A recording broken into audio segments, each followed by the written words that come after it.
খুনি হাসিনা এবং তার দোসররা, নিষিদ্ধ ঘোষিত ছাত্রলীগ, নিষিদ্ধ ঘোষিত আওয়ামী লীগ এবং যুবলীগ, এই সন্ত্রাসীরা কিভাবে আজকে এই স্বাধীন বাংলাদেশে এইভাবে আমার ভাইকে গুলি করতে পারে, এই অপরাধীরা কিভাবে জামিনে মুক্তি পায়, সেটা আমরা আজকে আপনাদের কাছে কোয়েশ্চেন করতে চাই। নিবিড় তত্ত্বাবধানে রয়েছেন।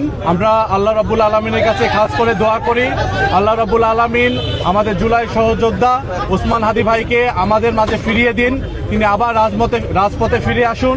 আমরা আল্লাহর দরবারে খাস করে আমাদের জুলাই সহযোদ্ধা আমাদের ভাইয়ের জন্য দোয়া করছি, দেশবাসী দোয়া করছে।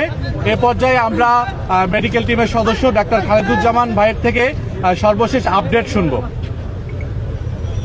আলহামদুলিল্লাহ, সম্মানিত দর্শক, আসসালামু আলাইকুম রহমতুল্লাহ।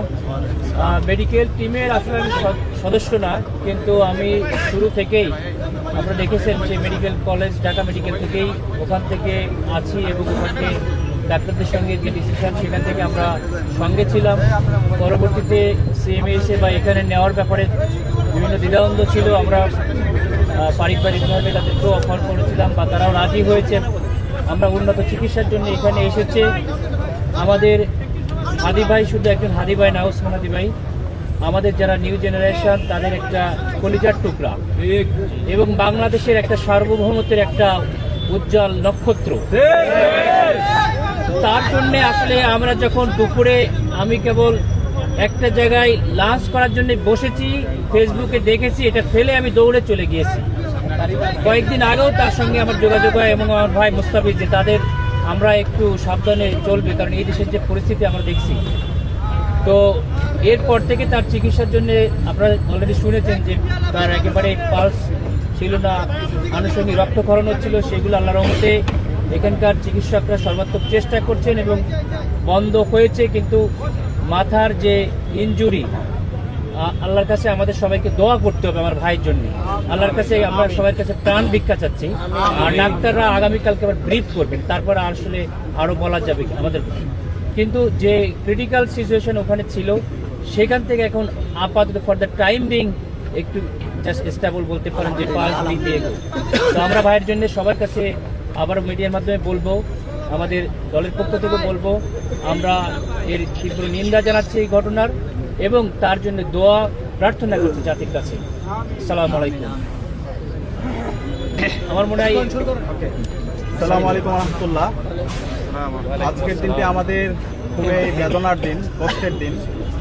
সারা দেশের মানুষ আজকে আমাদের জুলাইয়ের সহযোদ্ধা, আগ্রাসনের বিরুদ্ধে, আধিপত্যবাদের বিরুদ্ধে যিনি সবসময় কথা বলেছেন, যিনি সবসময় ইনসাফের পক্ষে কথা বলেছেন, আমাদের সকলের প্রিয় শরীফ ওসমান হাদির জন্য সারা দেশবাসী আজকে দোয়া করছে।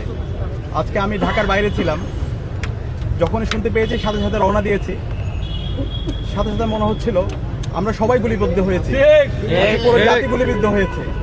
আজকে সকল মানুষরা আমাদের ওসমান হাদি ভাইয়ের জন্য দোয়া করছে। আমরা আশা রাখছি আল্লাহ তাআলা অবশ্যই আমাদের সকলের প্রিয় জুলাইয়ের সহযোদ্ধা, ইনসাফের প্রতীক শরীফ ওসমান হাদি ভাইকে আমাদের মাঝে ফিরিয়ে দেবেন ইনশাআল্লাহ। আমরা পরিবারের সাথে সাক্ষাৎ করেছি, পরিবার আল্লাহর কাছে দোয়া করছে, মেন্টালি তারাও স্টেবল অবস্থায় আছে ইনশাআল্লাহ। আল্লাহর রহমতে আমাদের সকলের প্রিয় ওসমান হাদি ভাই বাংলাদেশের 18 কোটি মানুষের দোয়ায় আমাদের মাঝে ফিরে আসবে ইনশাআল্লাহ। একই সাথে আজকে আমরা অন্তর্বর্তীকালীন সরকারকে জিজ্ঞেস করতে চাই, এই জুলাই বিপ্লব পরবর্তী আজকে 1.5 বছর হচ্ছে, এই অপরাধী যারা আছে, কালপিট যারা আছে, এই খুনি হাসিনা এবং তার দোসররা, নিষিদ্ধ ঘোষিত ছাত্রলীগ, নিষিদ্ধ ঘোষিত আওয়ামী লীগ এবং যুবলীগ, এই সন্ত্রাসীরা কিভাবে আজকে এই স্বাধীন বাংলাদেশে এইভাবে আমার ভাইকে গুলি করতে পারে, এই অপরাধীরা কিভাবে জামিনে মুক্তি পায়, সেটা আমরা আজকে আপনাদের কাছে কোয়েশ্চেন করতে চাই। অন্তর্বর্তীকালীন সরকারের উদাসীনতার কারণে এই ধরনের গণহত্যাকারী, শিশু হত্যাকারী এবং গত 16 বছরে যারা গুম খুন আয়নাগর তৈরি করেছে, এই খুনি হাসিনার দোসররা তারা আবার নতুনভাবে ষড়যন্ত্র এবং চক্রান্ত করার সুযোগ পাচ্ছে। আমরা হুঁশিয়ার করতে চাই, এই স্বাধীন বাংলাদেশে খুনি হাসিনা এবং তার দোষীদের কোনো ঠিকানা হবে না। এই স্বাধীন বাংলাদেশে বিচার হবে এবং একই সাথে এই বাংলাদেশে, স্বাধীন বাংলাদেশে আর কোনো ধরনের দিল্লির এজেন্ডা এখানে আর বাস্তবায়ন হবে না। বাংলাদেশে রাজনীতি করবে বাংলাদেশপন্থী যারা আছে তারাই।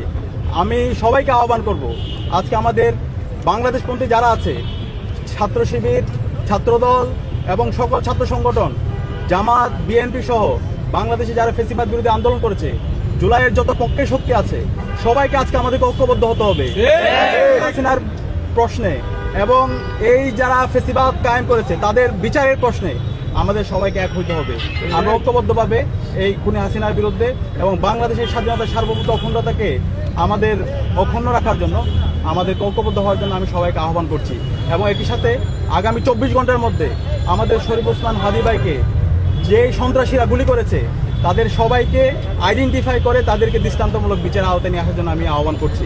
আমি আশা রাখবো বাংলাদেশের সকল ফেসিবাদ বিরোধী যারা আছে, সকল রাজনৈতিক দল, ছাত্র সংগঠন, সিভিল সোসাইটি, সবাই আমরা ঐক্যবদ্ধভাবে আমাদের এই অপরাধীদের বিচারের প্রশ্নে এবং খুনি হাসিনার বিচারের প্রশ্নে এবং সামনের যে নির্বাচন, একটি ফ্রি ফেয়ার ক্রেডিবল ইলেকশন নির্বাচন বাস্তবায়নের জন্য আমরা সবাই ঐক্যবদ্ধভাবে কাজ করবো। এই যাত্রায় ঢাকা বিশ্ববিদ্যালয় কেন্দ্রীয় ছাত্র সংসদ ডাকসু বাংলাদেশের মুক্তিকামী ছাত্র জনতাকে সাথে নিয়ে আমরা আমাদের লড়াই অব্যাহত রাখবো ইনশাআল্লাহ। বললেন যে আওয়ামী লীগের দোষীরা আপনাকে ডিরেক্টলি আওয়ামী লীগকে ইন্ডিকেট করছেন যে অর্থাৎ আদির উপর যে হামলা হয়েছে তারা আওয়ামী লীগ করছে বা আওয়ামী লীগ ইতিমধ্যে আমরা যতগুলো রিপোর্ট দেখেছি, গোয়েন্দার থেকে বিভিন্ন রিপোর্ট এসেছে এবং বিভিন্ন ফ্যাক্ট, যে রিপোর্টগুলো এসেছে ফ্যাক্ট চেকারদের, সেখানে ইতিমধ্যে যে তথ্যগুলো এসেছে সেগুলো আমরা দেখতে পেয়েছি ফেসিবাদের দূষরা এই ষড়যন্ত্র এবং চক্রান্ত করেছে এবং ওসমান হাদী ভাইয়ের উপর যে হামলা, সেই হামলার সাথে তারা জড়িত আছে। এবং একই সাথে সেটা আমরা বলতে চাই, বাংলাদেশের যে পুলিশ প্রশাসন আছে, যে ইন্টেলিজেন্স আছে, তারা কি করেছে? এই যে বারবার ষড়যন্ত্র এবং চক্রান্ত হচ্ছে, তাদের কাছে তো রিপোর্ট থাকার কথা। আমাদের কাছে মনে হচ্ছে এই ফেসিবাদের দূষররা তারা এখন পর্যন্ত পুলিশের মধ্যে আছে, তারা হচ্ছে এখন পর্যন্ত অ্যাডমিনিস্ট্রেশন আছে, এখন পর্যন্ত সচিবালয়ে আছে, এখন পর্যন্ত বিশ্ববিদ্যালয়ে আছে, সেখানে বসে তারা বিভিন্ন ধরনের ষড়যন্ত্র এবং চক্রান্ত করছে। এবং এই ষড়যন্ত্র এবং চক্রান্তগুলোকে আমরা দেখতে পাচ্ছি সেই ফেসিবাদী কাঠামোতে যেভাবে মিডিয়া এই ধরনের ফেসিবাদকে প্রশ্রয় দিয়েছিল, এই ফেসিবাদী যেই কাঠামো, সেই কাঠামোকে টিকিয়ে রাখার জন্য মিডিয়া যেভাবে হচ্ছে কনসেন্টগুলোকে তারা ম্যানুফ্যাকচার করেছিল, ঠিক একই কায়দায় নতুন বাংলাদেশে আমরা মিডিয়ার এই ধরনের দ্বিচারিতা দেখতে পাচ্ছি। আমরা আহ্বান করবো এই বিপ্লব পরবর্তী নতুন বাংলাদেশে মিডিয়া অবশ্যই এই জাতির দর্পণ, তারা সত্যকে সত্য বলবে, কিন্তু কোনো ফেসিবাদের দূষর যারা আমার ওসমান শরীফ হাদী ভাইকে হামলার পর এই যাদেরকে এক্সিট দেওয়ার চেষ্টা করে, যারা এই খুনি হাসিনা এবং তার দূষরদেরকে এক্সিট দেওয়ার চেষ্টা করে এবং তাদের পক্ষে জনমত উৎপাদন করার চেষ্টা করে, তাদের বিরুদ্ধে আমাদের সতর্ক থাকতে হবে, তাদের বিরুদ্ধে আমাদের প্রতিরোধ জারি রাখতে হবে। এখনই সময় আমাদের একটি জাতীয় ঐক্যের, এখনই সময় আমাদের যারা কালপ্রিট আছে, যারা সন্ত্রাসী আছে, যারা গণহত্যা এবং শিশু হত্যাকারী আছে, তাদের বিরুদ্ধে আমাদের প্রতিরোধ জারি রাখার। এবং আজকে আমি সাবধান করতে চাই যে জুলাইয়ের প্রজন্ম আছে, তারা কাউকে ভয় পায় না। এই জুলাই প্রজন্ম আমরা রক্ত দিতে শিখে গেছি, আমরা কাউকে ভয় পাই না। কেউ আমাদেরকে যদি ভয় দেখাতে চান, কেউ যদি আবার সন্ত্রাস কায়েম করতে চান, কেউ যদি এই ধরনের গুপ্ত হত্যা চালাতে চান, তাহলে বাংলাদেশে আপনাদের ঠিকানা হবে না। সকল ষড়যন্ত্র চক্রান্তকে নস্যাৎ করে দিবে।